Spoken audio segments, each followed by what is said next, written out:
Kif ikomplu jiżdiedu l-mistoqsijiet dwar l-iskandlu tal-korruzzjoni minn Edward Caruana, kanvażer tal-Ministru Evarist Bartolo, il-Ministru reġa' ħarab mill-mistoqsijiet tal-ġurnalisti dwar dan l-iskandlu dwar il-Fondazzjoni għall-Iskejjel ta' Għada li fih hemm involuti miljuni ta' euro.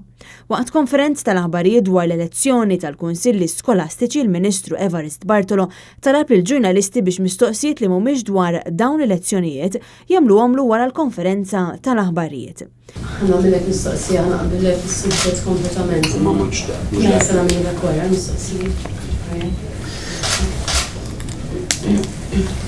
Fil-fatt il-ġurnalisti hekk għamlu u fit-tmiem il-konferenza l-aħbarijiet marru biex jagħmlu l-mistoqsijiet tagħhom lill-Ministru Bartolo.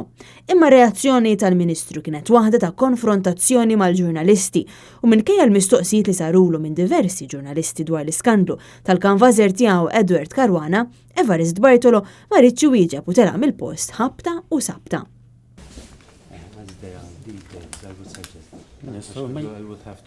Ministru dwar il-Foundation for Tomorrow Schools li Ma jekk joħorġu kummenti. M'għandix ngħid iżjed ma dak jekk joħorġu affarijiet ġodda. Ministru xtaqt nistaqsija tħoss li għall-inqas għandha jkun hemm inkjesta indipendenti. F'dan l-iskandlu ta' korruzzjoni hemm involut Evarist Bartolo nnifsu li nqabad li gideb dwar meta sar jaf b'dak li kienet jagħmel il-kanvażer tiegħu.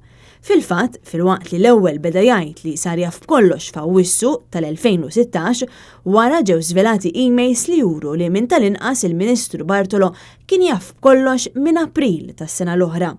Dwar dan l-iskandlu il-Partit Nazzjonalista qed jgħid li Evarist Bartolo mhux talli m'għamel xejn, iżda talli għamel pressjoni biex kollox jinżamm moħbi.